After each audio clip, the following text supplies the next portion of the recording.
panel va a funcionar dándole, en primer lugar, la palabra a la doctora Barragán, que Rosana, ¿cuánto tiempo? Ya la tenemos en pantalla, y al maestro, el doctor Masaki Sato, como relatores, y después al profesor, el doctor Mariano Slez, como relator moderador. La mecánica va a ser exactamente igual que la de ayer, y ahí, después de los relatores, cederemos la palabra a los panelistas de este panel. En este caso hay pocos, y después se abrirá ya al debate. El planteamiento es que tengamos también, igual que ayer, hasta 2 horas y media de debate.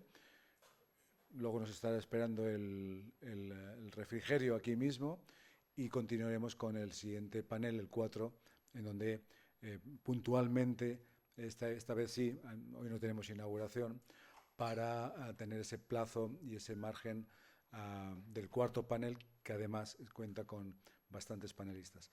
Le cedo ya la directriz y los mandos a Mariano Slez, y muchísimas gracias en este segundo día del Congreso Mundial.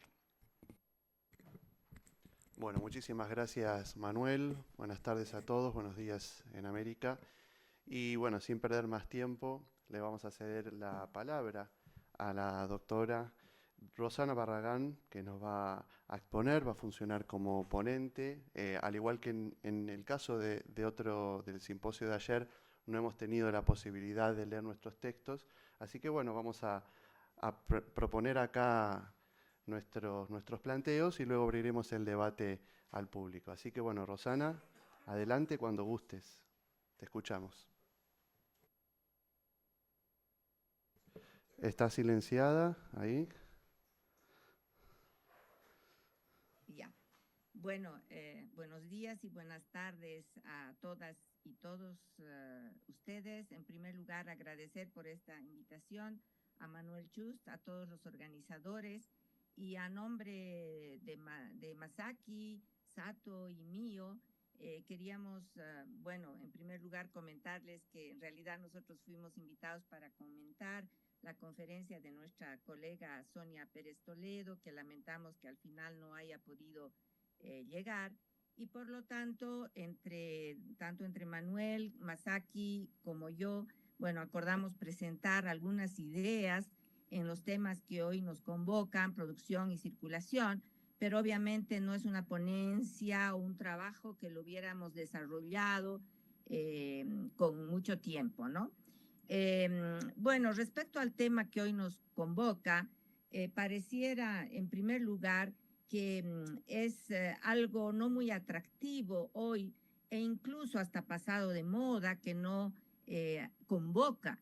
Sin embargo, hay que decir que si bien casi nadie habla, por ejemplo, de modos de producción a los que se alude, de hecho, en la descripción de la sumilla a la convocatoria de este panel, es un tema sumamente importante, y ese es lo que vamos a tratar de mostrar, pero además también viendo, ¿no es cierto?, los aportes y las nuevas rutas que se han dado, en muchos casos tomando el caso de Potosí, porque tanto Masaki como yo pues estamos trabajando en ese tema hace muchos años.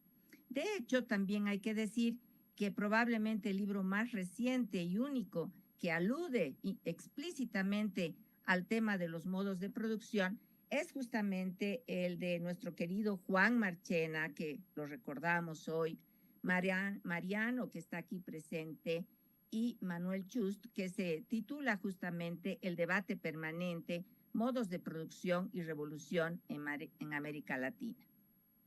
Y claro, probablemente si uno habla de modos de producción, pues hay muy pocos trabajos. Pero sin embargo, si hablamos de relaciones sociales y nos referimos a propiedad, nos referimos a tecnología, instituciones, agencia de los actores, trabajo y circulación, constatamos más bien que se ha dado una gran renovación y que el interés está muy presente. Nos gustaría entonces poner en la mesa 3 temas, y lo vamos a hacer intercalándonos, haciendo con Masaki una mitad entre él y yo. Vamos a referirnos primero a la circulación desde una visión más global y macro. Luego vamos a abordar la articulación de lo micro con lo macro o analizar lo global desde la microhistoria. Finalmente, nos vamos a referir a los trabajos, al tema de trabajos y trabajadores que finalmente son los que permiten la producción y la circulación de mercaderías, bienes y objetos en circulación. Entonces, primer punto, circulación, y lo hacemos como una pregunta, circulación o conexiones e interconexiones. Creo que un importante cambio tiene que ver precisamente con que el término y concepto más utilizado hoy no es tanto el de circulación, sino más bien el de conexiones e interconexiones que enfatizan, creo, mucho más las relaciones mutuas y la economía global. Dos de los trabajos que quisiéramos aquí mencionar, pero hay un sinfín indudablemente, y que han contribuido a repensar la historia global y la historia de las interconexiones, han sido los de Denise Flynn y Arturo Giraldes, por un lado, y el libro de Gunder Frank tardío, de ese Gunder Frank que no es el de la dependencia y el subdesarrollo, de 1998. Flynn y Giraldes plantearon en un artículo en 1995 titulado Nacido en Cucharita de Plata, que el origen del comercio mundial de alguna manera tendría que situarse alrededor de 1571 o en 1571, año de la fundación de Manila, por la importancia que tuvo la China como principal comprador de la plata y Manila, ¿no es cierto?, como un eje fundamental que articulaba. Ambos, es decir, Flynn y Giraldes, pusieron fin a las perspectivas imperantes que explicaban el flujo de la plata al oeste, es decir, de Europa hacia el este, como una reacción al déficit comercial de Europa con Asia. Flynn y Giraldes afirmaron que la causa del comercio debía centrarse en la China y en su sistema tributario, y que el rol de los europeos fue crucial como intermediarios en el enorme intercambio de plata de la Edad Moderna temprana. Gunder Frank, por su parte, en su libro de 1998, titulado Reorientar la economía global en la era del predominio asiático, cuestionó el énfasis que se dio a Europa en la conceptualización de la economía mundo de Wallerstein, inspirándose también en un trabajo y en un libro que tuvo mucho furor en su época, de Janet Abu-Lughod, sobre el mundo antes de la hegemonía europea, e indudablemente también se inspiró en los trabajos de Flynn y Giraldes. Para Frank, hubo una economía mundial de dimensión global con una división del trabajo dominada por Asia hasta por lo menos 1800. De ahí también la importancia de este gran debate que se ha dado en las últimas décadas sobre la gran divergencia sobre la cual están trabajando tanto los economistas. Frank planteó que de esta manera Europa aumentó su participación en el mercado mundial y sostuvo también la existencia de esta globalización desde esta época. Los ejes de esta globalización serían engrosados por el flujo de plata, en comillas, en lo que consideró también el carrusel del mercado mundial. Analizó el comercio multilateral y la circulación a través de varios mapas que mostraban justamente los lazos intrarregionales e interregionales de grandes espacios en la región atlántica, África, Asia Occidental, Océano Índico y Asia, cada una con sus rutas de comercio terrestre, pero también marítimas. Estos dos trabajos creo que abrieron caminos que se han ido luego recorriendo en las décadas subsiguientes sobre las trayectorias de diversas commodities y cadenas de valor, pero también sobre diversos objetos, saberes y libros. Chris Lane y Masaki Sato se han dedicado, por ejemplo, a analizar las consecuencias locales y globales del fraude potosino a mediados del siglo XVII. Por mi parte, he publicado sobre las trayectorias de los primeros grabados que viajaron desde Lima a Sevilla y de Sevilla a Amberes involucrando al propio pintor Peter Paul Rubens y a los miniaturistas del Imperio Otomano. Las historias micro, que no se oponen a las historias globales, como lo han mostrado también diversos autores, entre los que se encuentran Anthony Hopkins, Bartolomé Jung Casalilla, Maxine Berg, Annette Gerritsen y Christian De Vito, más recientemente, permiten precisamente diálogos fecundos. Y ahora vamos a pasar justamente a ver esos diálogos fecundos con la intervención de Masaki. Muchas gracias. ¿Me escuchan? ¿O alguien puede...? Gracias. Bueno, muchas gracias a todos y también gracias a Rosana por tu presentación. Yo estudio Potosí en el siglo XVII, principalmente desde la perspectiva de la historia política. Aunque yo misma no he trabajado especialmente sobre producción y circulación, está claro que los diversos elementos de Potosí, la mano de obra, el mercurio o azogue y la plata producida por ellos, son productos en circulación. Hoy hablaré brevemente de cómo se puede explorar el tema de este panel a partir de mi investigación específica.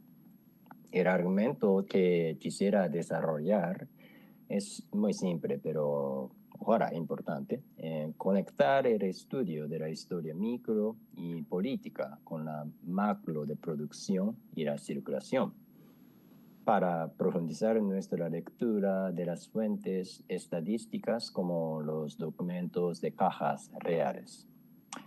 La microhistoria en la que me baso es la decisión política que tuvo lugar en Potosí alrededor de octubre de 1649. Y aquí intento compartir, no sé si puedo, pero ¿alguien puede señalarme que estoy mostrando un panorama de la industria de la plata? Sí. Muchas gracias. Bueno, para contextualizar muy brevemente, a principios del siglo XVII, la plata de Potosí era buscada y distribuida por todo el mundo debido a su calidad, con su ley del 93%. Sin embargo, la capacidad de producción del Cerro Rico seguía disminuyendo, así pues la oferta y la demanda iban en contra. En esas circunstancias, en cierto modo era inevitable que se produjera una falsificación. La ley parece haber descendido hasta casi el 50%. En un giro repentino, la plata de Potosí fue rechazada en muchas partes. La pérdida de plata como medio de pago a los mercenarios parece haber sido fatal para la corona española. Y una investigación seria o visita comenzó a finales de 1648. Francisco de Nestares Marín, quien fue ex inquisidor en Valladolid, fue nombrado como visitador general y el presidente de audiencia de Charcas. Durante un periodo de casi una década, Nestares hizo varias reformas en la industria argentífera en Potosí. En concreto, expulsó a los defraudadores, mejoró la calidad de la plata deteriorada, recogió la plata deteriorada y devaluó su valor nominal, etcétera, etcétera. Esta acuñación ilícita de mediados del siglo XVII ha generado una enorme cantidad de documentos y sigo leyéndolas casi por una década, por supuesto con mucha pausa, y últimamente intento averiguar cómo consiguió Nestares restaurar la ley que había descendido, porque no creo que el uso del poder real, o dicho de otro modo, el uso del castigo, fuera suficiente para aumentar y mantener la ley. Para Nestares, quien acabó de comenzar su investigación, la industria de la plata en Potosí estaba plagada de problemas. En primer lugar, las personas que lablaban la plata no eran capaces de obtener un beneficio decente. Esto significa que se veían obligados a recurrir al fraude para comer. El problema igualmente grave era que la materia prima, las piñas, pasaban a Lima en lugar de a la caja real y seca de Potosí. Las piñas son platas en bruto refinadas a partir de mineral y se llamaban así por sus formas. Las piñas es eso, ¿no? Y las piñas producidas se llevaban a la caja real, donde se fundían hasta alcanzar la ley fijada por la corona española para producir barras de plata. En ese momento, los propietarios de las barras pagaron un impuesto del 20% de su valor nominal a la corona española. Después de pagar este impuesto, conocido como quinto real, la plata podía ingresar al mercado. Cierta cantidad de barras se llevaba a la ceca adyacente y allí se acuñaba en moneda. Este es un proceso en teoría, pero lo que Nezares veía era diferente. Concretamente, a gran parte de las piñas fundidas en ingenio no ingresaban a la caja real, sino que eran compradas por mercaderes de ropa en Lima. Según el visitador, las piñas así derramadas parecen haber sido intercambiadas por ropa en lejana Portobelo, Panamá. A propósito, el virrey del Perú escribió que los ministros de la Mar del Norte apoyaban este comercio en Portobelo. Así que el virrey en Lima intentó resolver la situación con una vigilancia más estricta, pero Nezares tomó un rumbo diferente. Él decidió comprar piñas en la caja real con un margen superior al de los comerciantes limeños. Si el principio de maximización de beneficios funcionara, los mineros habrían enviado sus piñas a la caja real en lugar de a Lima. La perspectiva de Nezares era que, incluso con una prima más alta, el aumento de los ingresos por el quinto real lo compensaría. En otras palabras, a largo plazo, esto sería positivo para la hacienda real. Entonces habría cambiado la decisión de Nezares la forma de circulación de la plata. Ese punto requiere un examen más detenido. Se pueden encontrar cambios significativos en las transacciones en Lima y Portobelo o en las cifras de las cajas reales en Lima y Panamá alrededor de esos años. Creo que un cambio tan significativo en 1649 no está bien reconocido en los estudios de la actividad económica durante este periodo, incluso en Potosí. He hablado brevemente, pero creo que se pueden encontrar pistas para entender los flujos macroeconómicos cuando se lee en la historia micro y aparentemente sin relación con las actividades económicas, puesto que son las personas las responsables tanto de la producción como de su circulación. Adoptando un enfoque microhistórico, podríamos profundizar en nuestra comprensión de la dimensión macro de producción y circulación. Bueno, aquí devuelvo el micrófono a Rosana y quisiera terminar listo. Gracias. Gracias, Masaki. Bueno, un último punto nos conduce de la circulación de la plata global que vimos en la primera parte y luego nos referimos a la microhistoria política y económica con Masaki y tocamos ahora el tema de las personas, es decir, los trabajos y trabajadores que nos posicionan en el espacio local y regional, que en el caso de Potosí se basó, ¿no es cierto?, como ustedes saben, en un sistema absolutamente sofisticado como ha sido la mita prehispánica refuncionalizada. Yo estoy trabajando justamente este tema de la sofisticación y lo que implicó la organización y administración, porque de alguna manera creo que hemos naturalizado un poco el nombre y cómo era, sin darnos cuenta de la magnitud que tenía en términos de organización y administración del trabajo. Antes de referirme, sin embargo, a la mita, y al igual que en el caso de la circulación y de las interconexiones, quisiera ver algunas, o mencionar por lo menos, algunas de las renovaciones que se han dado en la historia laboral. Tal vez uno de los aspectos más importantes ha sido la crítica a la propia conceptualización clásica de trabajo que vino desde distintas vertientes, ¿no? Desde la sociología del trabajo, desde las críticas feministas y desde la historia global laboral. El conocido sociólogo, por ejemplo, del trabajo, el mexicano Garza Toledo, planteó que dos concepciones teóricas sobre el trabajo asalariado, como la neoclásica y la marxista, condujeron en realidad a una visión absolutamente restringida de trabajo. Ambas consideraban al trabajo como una actividad que creaba y añadía valor a una mercancía para hacerla intercambiable y comercializable. Y esta idea, como señalaron las feministas, explica que el trabajo solo se entendió como aquel que era remunerado, que producía commodities para la venta.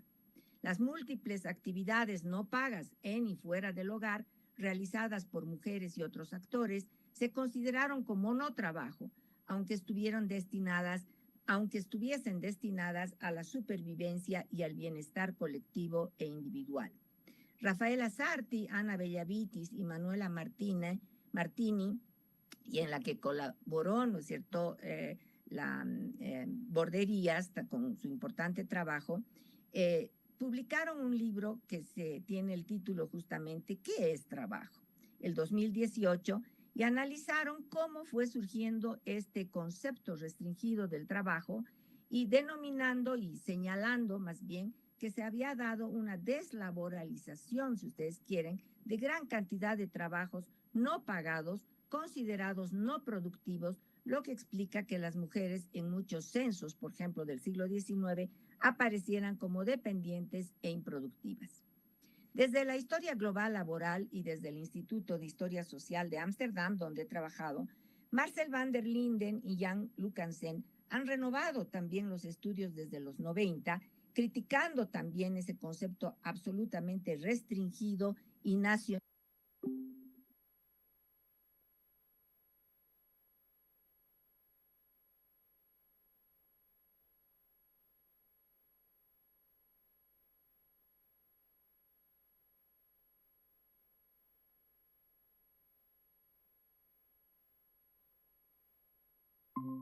Eran una categoría construida sobre la exclusión, por lo que planteó la necesidad de una conceptualización orientada más bien hacia la inclusión. Otras formas de trabajo fueron emergiendo gracias también a numerosas investigaciones en países antes coloniales, en países asiáticos, africanos, y se abrió pues una multiplicidad de trabajos, abandonando además, lo que ha permitido abandonar esa escalera evolutiva que se tenía y que ha permitido también concebir que podían haber múltiples formas intermedias entre uno y otro trabajo. Las investigaciones de los brasileros han sido claves al respecto y de hecho tienen un grupo muy importante hasta ahora que se llama Mundos del Trabajo. Finalmente se puso fin a la ecuación entre trabajadores proletarios libres y capitalismo, porque en realidad el capitalismo podía articular diversas modalidades de trabajo no libre.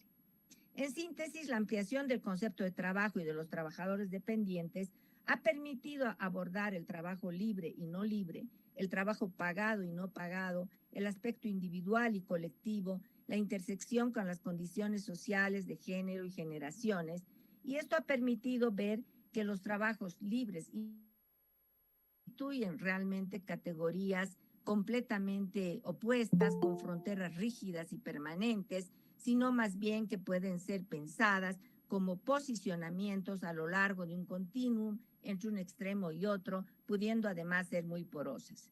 Frecuentemente, además, coexisten simultáneamente, pueden articularse y existir categorías intermedias. Un ejemplo muy citado al respecto es, por ejemplo, el que se daba en Buenos Aires, donde existían esclavos asalariados, cuyo pago, ¿no es cierto?, de salario se destinaba a sus amos.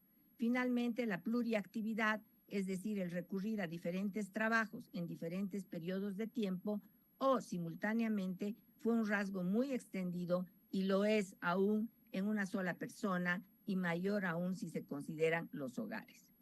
El trabajo en los Andes resulta un ejemplo casi paradigmático de varios de los temas que acabamos de mencionar. Aquí solo quisiera referirme a tres aspectos tal vez menos visibles.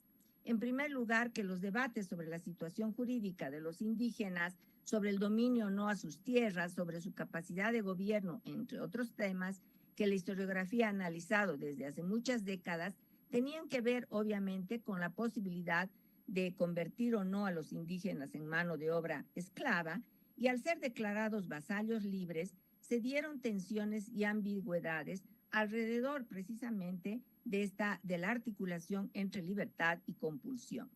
La discusión dio lugar a una definición del servicio personal y se trató de definirlo como aquel contra su voluntad, sin pago y remuneración. Fue claro que se buscó que la remuneración fuese la línea demarcatoria entre servicio personal coactivo versus trabajo legítimo, lo que no implicó la ausencia de obligación. El trabajo en bien de la República y el bien universal justificaba la compulsión, reconociéndose al mismo tiempo la necesaria división orgánica del trabajo. Era necesario, se decía, y aquí cito, que haya pies que anden, manos que trabajen y cabezas que gobiernen, y que unos manden y otros sirvan y obedezcan. Un segundo aspecto para el caso específico de la minería potosina es que vemos en funcionamiento la pluriactividad y la coexistencia de situaciones distintas. Todos sabemos que era un trabajo obligatorio al que los campesinos con tierras de distintos repartimientos tenían que cumplir en las minas de Potosí. O sea, los mitayos eran campesinos. Debían estar 17 semanas distribuidas a lo largo de un año, porque trabajaban una semana y holgaban 2, como todos ustedes saben. Y Peter Bakewell subrayó en su libro clásico sobre la montaña roja que la industria potosina tenía un sistema dual de trabajo, porque se basaba en más del 50% en una mano de obra libre y, por el otro lado, en los alquilados o mingas libres. Resulta, sin embargo, que innumerables fuentes testimonian que los mingas eran en realidad, en una buena parte, los propios mitayos en sus periodos de descanso, lo que implica que no tenemos realmente un sistema totalmente dual, ni dos grupos y categorías distintas, sino posicionamientos laborales articulados. Pero además los mingas, ¿no es cierto?, se contrataban entre una mano de obra también muy diversa y local. Otro aspecto menos analizado es la capacidad de agencia de los trabajadores, tanto de la mita como la capacidad de influencia que tuvieron en el sistema, y que fue muy grande, pues la gran deserción laboral del siglo XVII, del que nos ha hablado Nicolás Sánchez Albornoz, o más bien él se ha centrado en analizar el gran movimiento poblacional, ¿no es cierto?, junto con Carlos Empatazaduria. ¿Puede ese movimiento poblacional gigantesco que se dio en el siglo XVII leerse también como una deserción laboral, una herramienta muy utilizada en general por los trabajadores en diversas partes del mundo?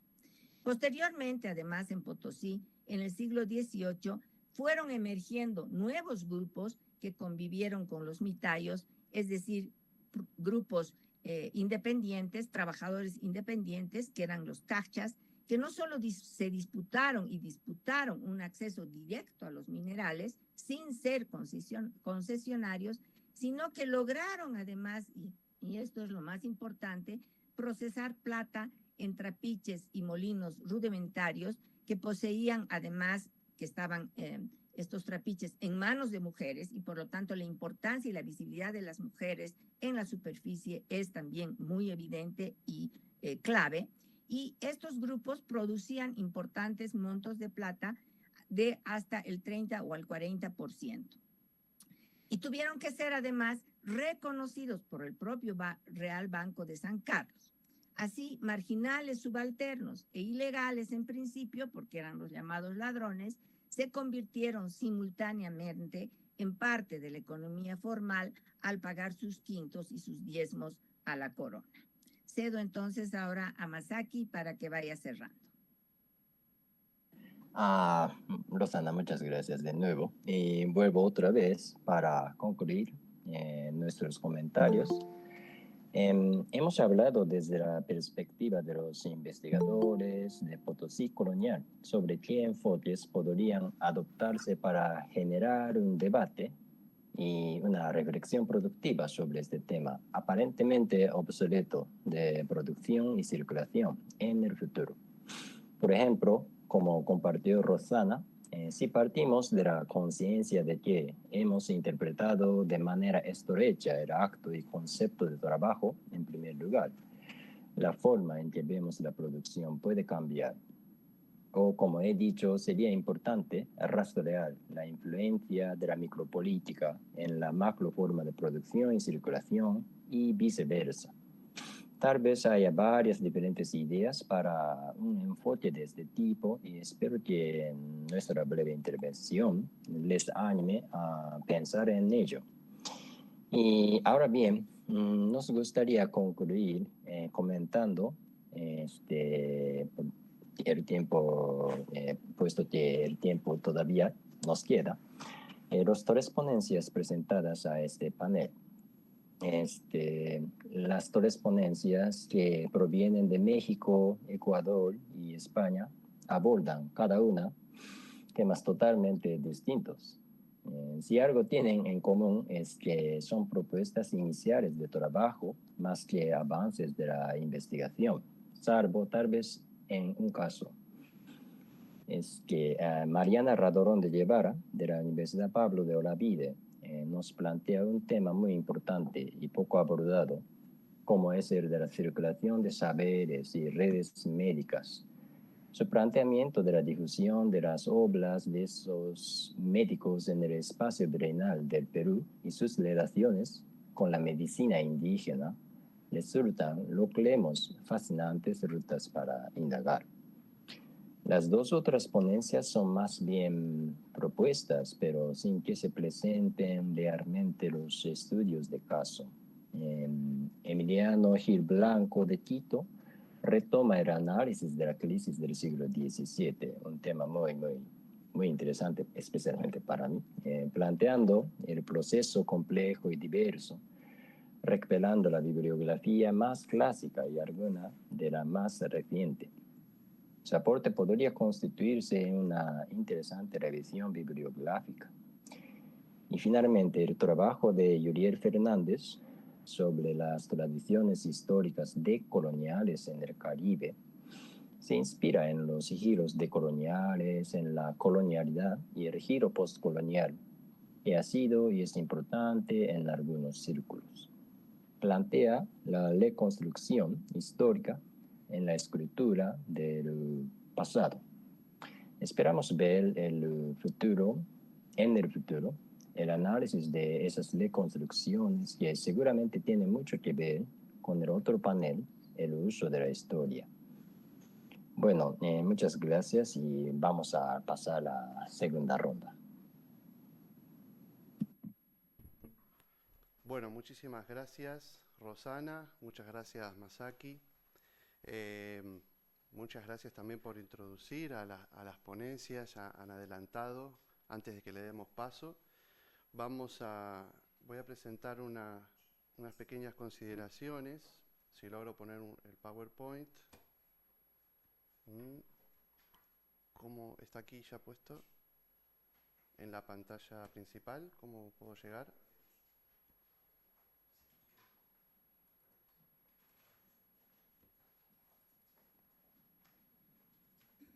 Yo ya lo copié aquí. Ahora, el PowerPoint lo tienes abierto, ¿no? Sí. Vale, perfecto. Ahí. Pues ahora voy a intentar compartir. Sí, aquí. Vamos a compartir.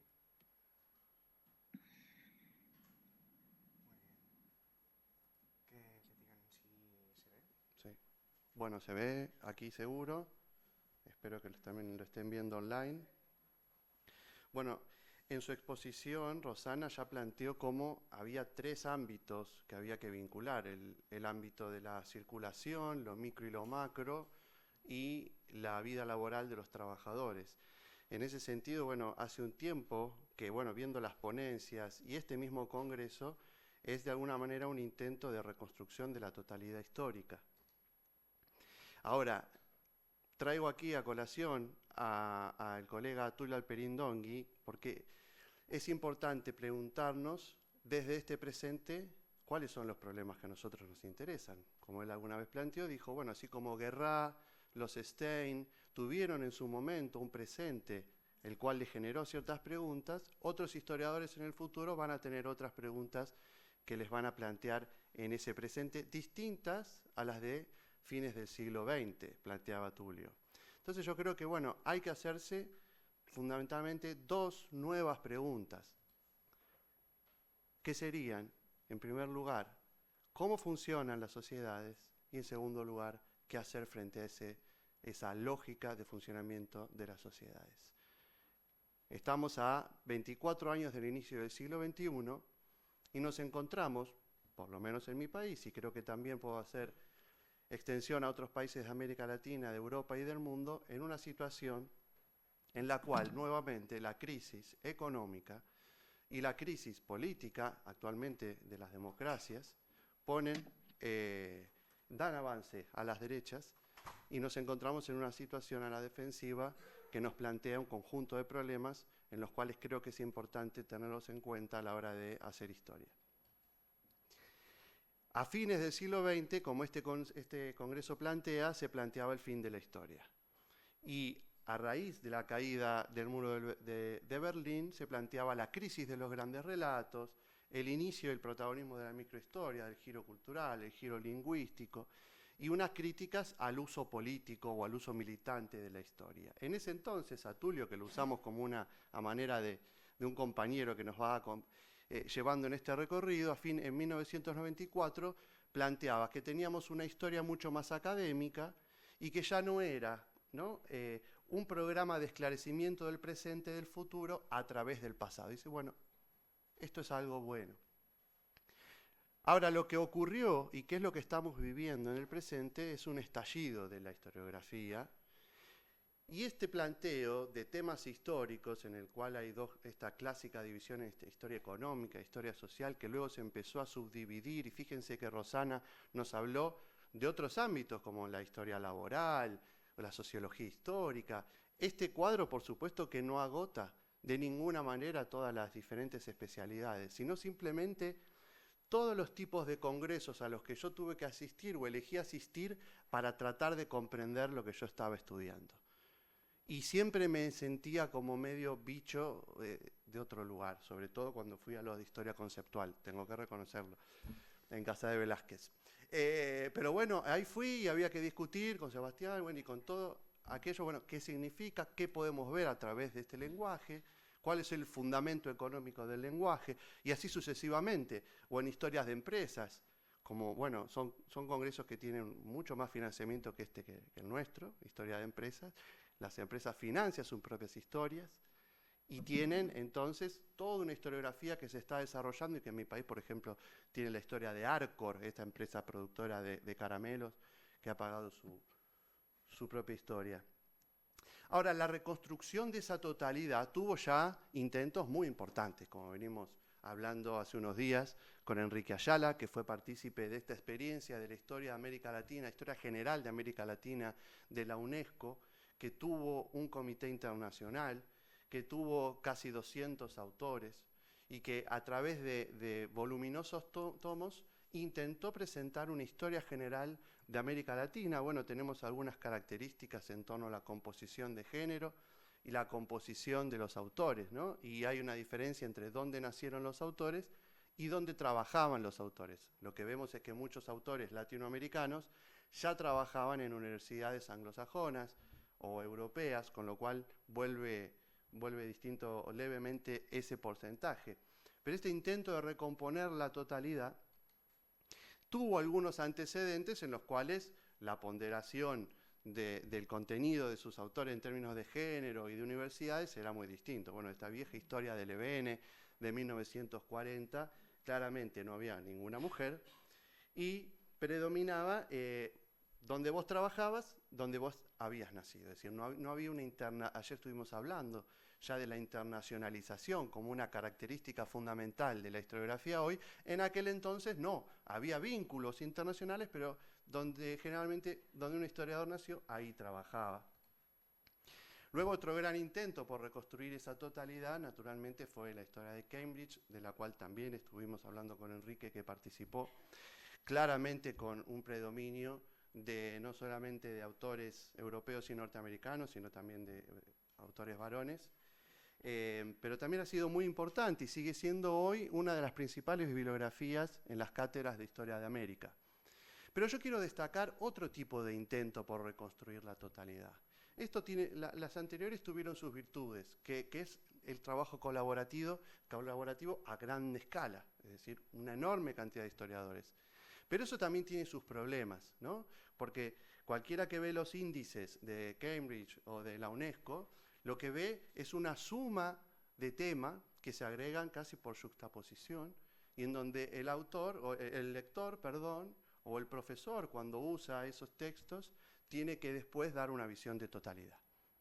En cambio, en estos intentos que son individuales o a lo sumo de 2 autores o 3 autores, se puede presentar ya una visión más homogénea, teóricamente, metodológicamente, en cuanto a la propia subjetividad, claro está, del propio autor. En ese sentido, yo quiero destacar un punto que es muy importante volver a poner a discusión, que lo han planteado muy claramente Juan Carlos Garavaglia y Juan Marchena, que es esforzarnos por dar una visión de totalidad. Sabiendo que lo real es más complejo, sabiendo todas las cuestiones, pero en donde se intente evitar que la economía, la sociedad, la vida política, la burocracia aparezcan formando compartimentos estancos. Y eso muchas veces cuando en un índice ponemos historia política, historia de instituciones o historia de la iglesia, aparece como compartimento estanco, porque no se vinculan, porque cada uno se queda en su propia área, o en su propio país, o en su propia región. Eso es un problema importante, porque no se puede ver el movimiento de conjunto. Algo que fue planteado también claramente por Ruggiero Romano, que se esforzó por entender la lógica interna del sistema, y no solamente esa lógica interna, sino esa lógica y necesidad, citando, ¿no? Lógica y necesidad. Estoy completamente de acuerdo, aunque no con una referencia a Francia, sino con una referencia a, otra teoría a la cual se ha referido Rosana, que es el materialismo histórico, en la cual volvemos a preguntarnos en torno, como ayer también hemos discutido, a las leyes que rigen a las sociedades históricas. Determinadas formas de relaciones generan determinadas formas de dinámicas, de lógicas y de leyes históricas que se imponen con férrea necesidad sobre los sujetos sociales. Y el debate está en el concepto, naturalmente, de férrea necesidad. Esto no es nuevo, no lo estoy planteando yo por primera vez, y estoy retomando a grandes compañeros que lo han planteado anteriormente y que después, por diferentes motivos políticos generalmente, no se ha impuesto o se ha impuesto parcialmente. Carlos Empata Sadurian, en el Congreso de Fundación de ADILAC, hizo este planteo en 1974, en el cual él aseveraba la posibilidad de la existencia de una regla invariante que va ajustando entre sí, con un alto grado de simultaneidad, los tiempos de todas las partes, ¿no? Y señala, la acumulación general de las partes siempre encuentra su orden permanente en la totalidad. Esta regla invariante que va ajustando entre sí a las partes es algo que nos tiene, creo yo, que preocupar teóricamente. Algo que ha señalado también Enrique Florescano, en el cual quien señaló que esa ausencia de una teoría es la que impidió el planteamiento de o la presentación de una historia total, y fomentó la presentación de obras que se presentan, como decía antes, por juxtaposición o agregación y que fragmentan esa realidad. Adolfo Gili también ha presentado una forma de entrar y empezar a resolver cómo volver a reconstruir esa totalidad. Y es ahí donde aparece el concepto de modo de producción.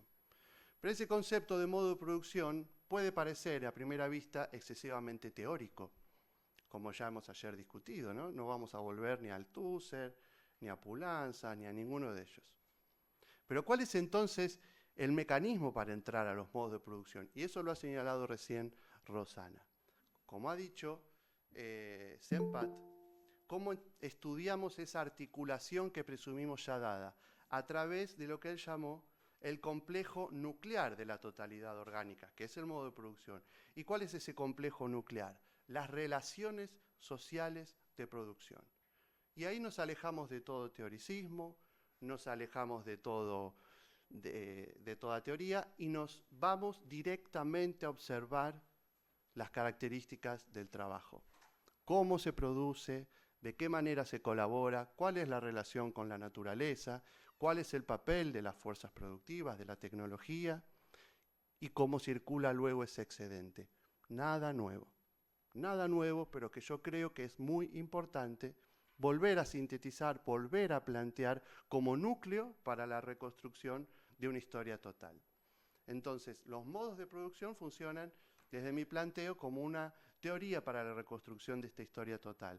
¿Y por qué vemos que desde que fue planteado hasta hoy nos tenemos que encontrar diciendo hay que volver a esto?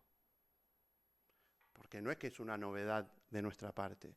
Hay que volver porque esto fue planteado a principios de los 70.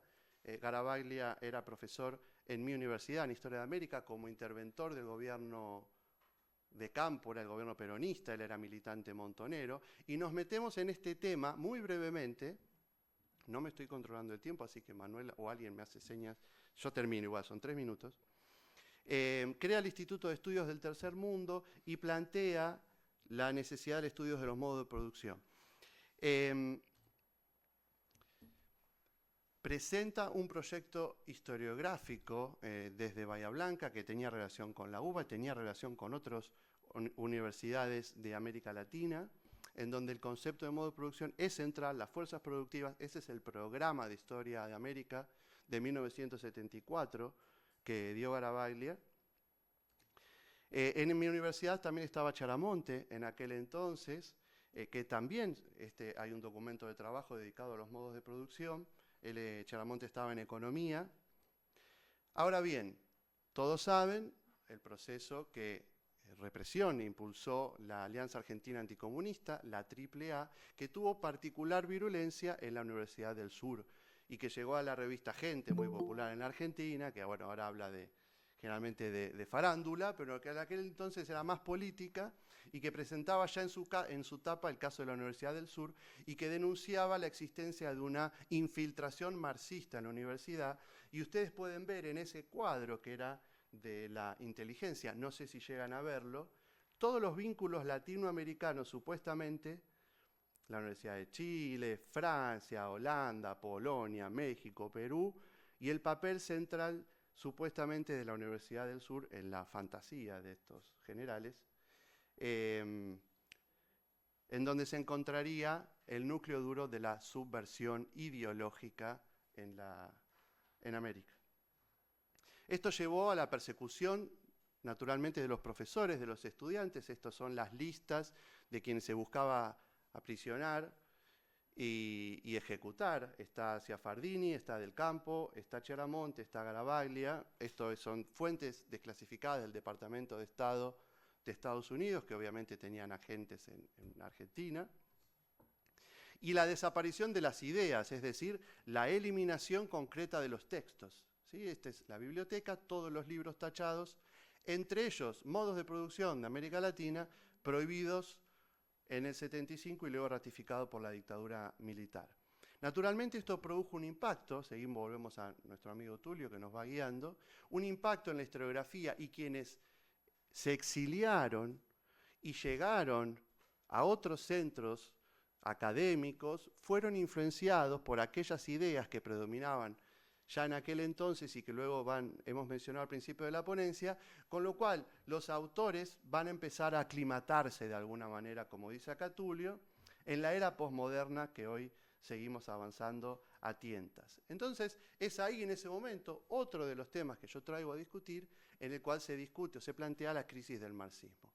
Y tenemos una hipótesis en torno a eso, que la crisis del marxismo fue una crisis que se trasladó directamente de la crisis política de la URSS, pero que aquellos autores que eran marxistas no todos o la mayoría hicieron un balance científico de la obra, sino que simplemente el fracaso político de la Unión Soviética, del socialismo llamado real, condujo simplemente a abandonar el marxismo y a avanzar en otras líneas teóricas.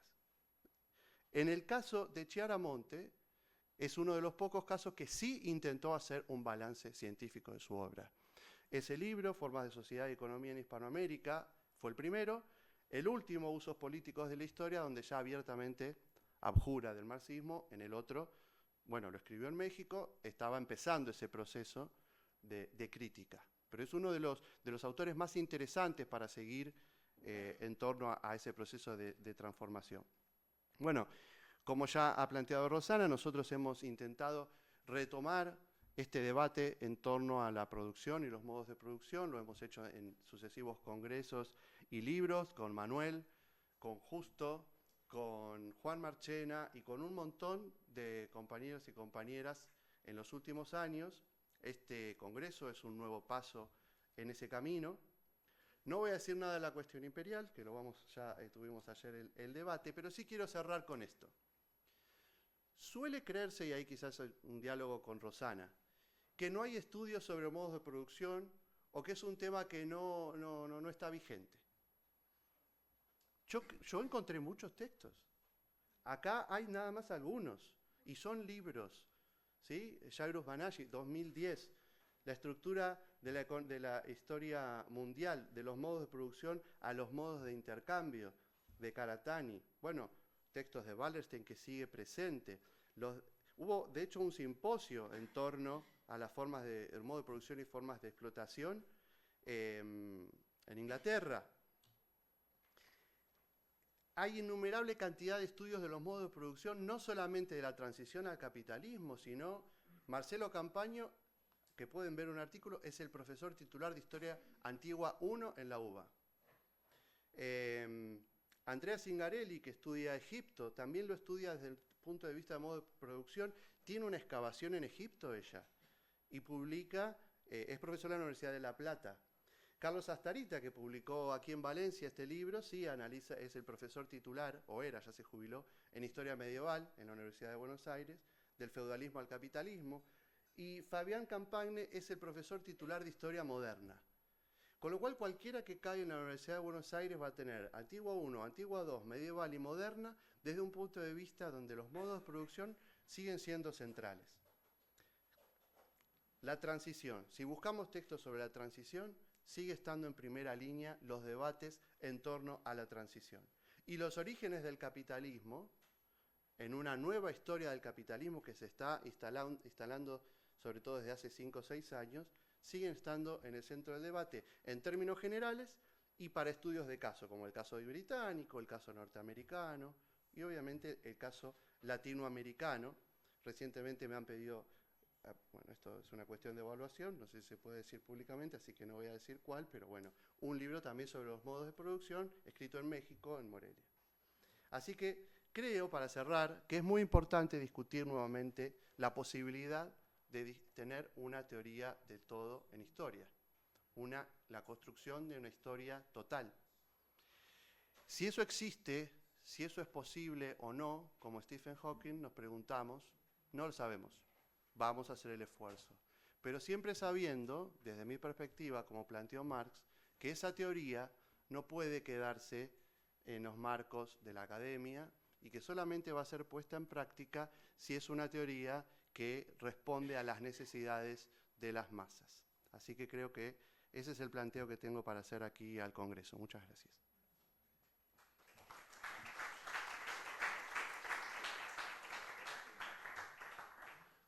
Bueno, ahora vamos a darle la palabra primero a los expositores, a los panelistas que están presentes. Lo veo por ahí a Emiliano Gil Blanco. No veo a nadie más, pero bueno, quien desee, levanta la mano y le cedemos la palabra para presentar en 5 minutos su ponencia o exposición o sus planteos.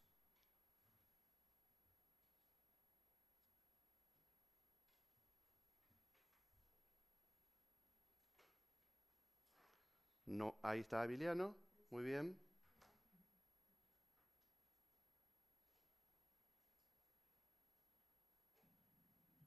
Bueno, buenas tardes a todos. Muchas gracias por dejarme hablar. Me hubiese gustado estar allí, pero por problemas profesionales y personales no he podido acudir a Castellón. Es una pena.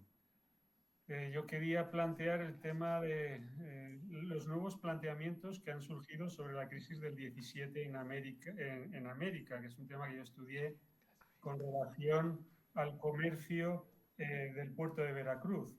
La crisis del siglo XVII tiene un gran interés historiográfico, surge de una polémica en la revista Pas en Present en los años 70-80, surge también a través de Pierre Chony, con la crisis que es uno de los primeros que hablan de crisis del 17 en el año 55 del siglo pasado, y que viene a estudiarse como una crisis en América del volumen y del valor del comercio transatlántico, que surge sobre todo en el segundo cuarto del siglo XVII, que viene emparentada o pareja a la caída de la producción y exportación de plata, y también por problemas de competencia de otras potencias europeas, como Holanda, Inglaterra, Francia. También contribuyó a esta crisis el contrabando, ¿no?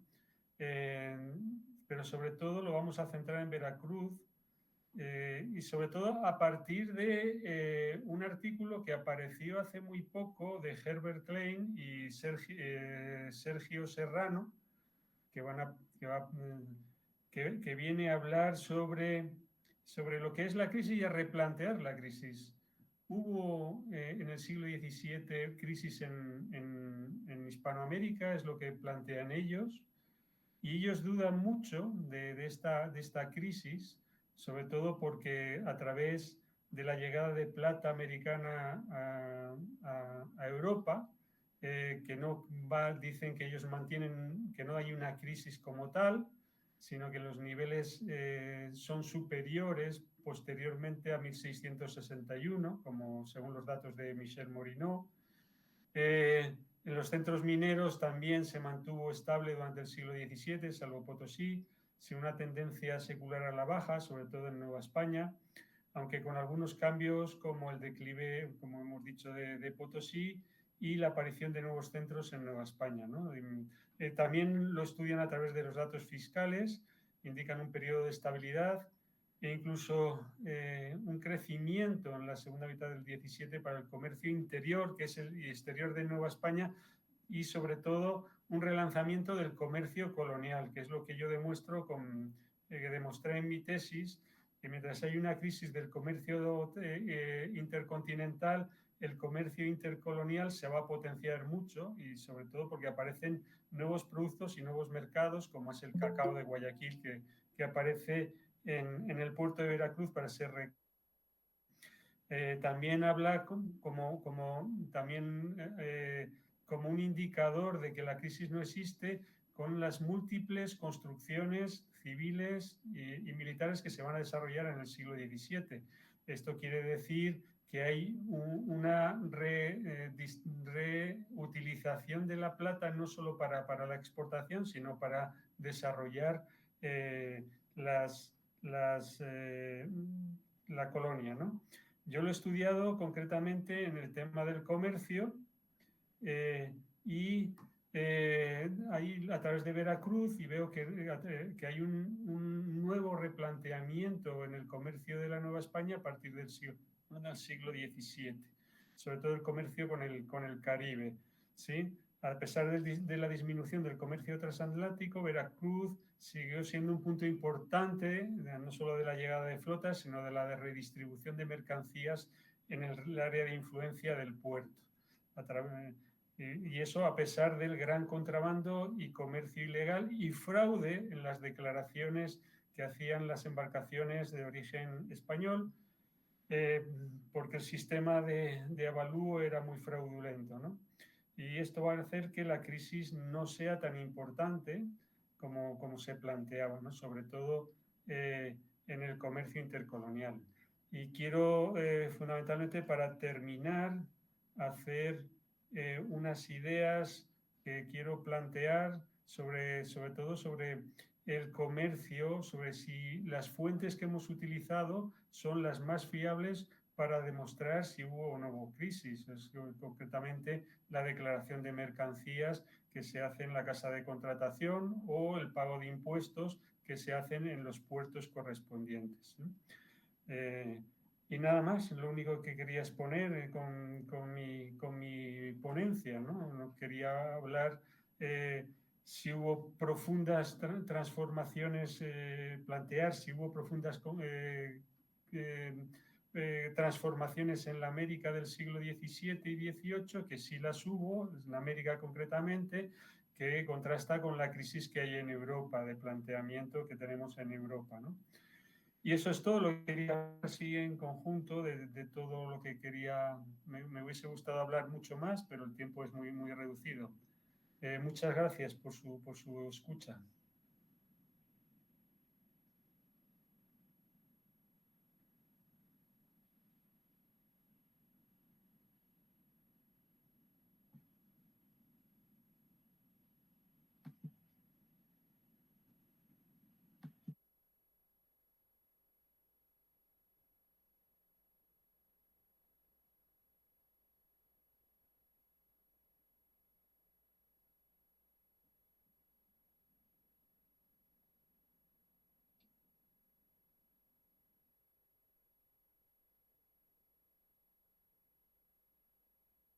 Ah.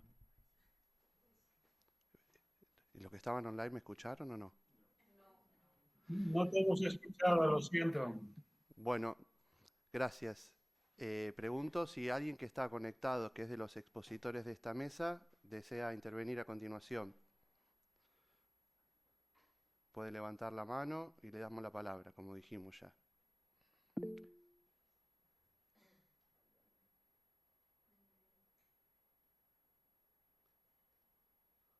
Ahí, Mariana. Muy bien, Mariana, adelante. Un gusto Bueno, recibirte. gracias. Buenas tardes a todos. Buenos días a los que están del otro lado del charco. Y bueno, gracias a los relatores en primer lugar por nada, la introducción súper interesante que habéis hecho. Y realmente solamente quería decir una cosa muy, muy breve de mi trabajo, porque creo que es el que más se aleja un poco de estas cuestiones más laborales y bueno, de las que habéis comentado, porque tienen más que ver con historia de la ciencia, historia de la circulación más de ideas y este tipo de cosas más relacionadas a la medicina, ¿no? Y, y nada, simplemente señalar algunos puntos de lo que ha sido mi sugerencia en mi texto, que básicamente se centra la dificultad que estoy encontrando yo en investigar sobre los médicos de cámara específicamente, que son los médicos que pues acompañaban a los virreyes en sus séquitos o formaban parte de los séquitos cortesanos de los reyes en la metrópoli. Y cómo es que realmente estos personajes son muy dinámicos y se relacionan con muchísimos ámbitos en el propio virreinato, ya no solamente vinculados a su propio oficio como hospitales o la propia universidad en el momento en el que se empezaron a desarrollar los estudios médicos, sino también con las comunidades indígenas, ¿no? Y en este caso, lo que yo he podido ver que pues no llama mucho la atención en el sentido de que muchos como muchas personas que acompañaban en los séquitos a los virreyes recibían como merced real o como un premio corregimientos, ¿no? Y en este caso lo que yo he podido ver es que muchos de estos médicos recibían corregimientos y es a partir de esa oportunidad que ellos podían vincularse de alguna manera con las comunidades indígenas. Es este inicio, ese vínculo en particular lo que les permite después a algunos estudiar o intentar comunicar a partir de obras sobre medicina indígena. así como incluirla dentro de la lógica de la medicina occidental, liderada específicamente por las teorías hipocrático-galénicas, ¿no? En fin, hay muchas cosas que a lo mejor podría decir sobre esto, porque es un tema que realmente me apasiona, pero nada, simplemente agradecer las intervenciones y básicamente eso, resaltar esa parte más ligada al mundo indígena al que se hizo referencia hace un momento. Gracias. Muchísimas gracias, Mariana. Muy interesante. Por mi parte,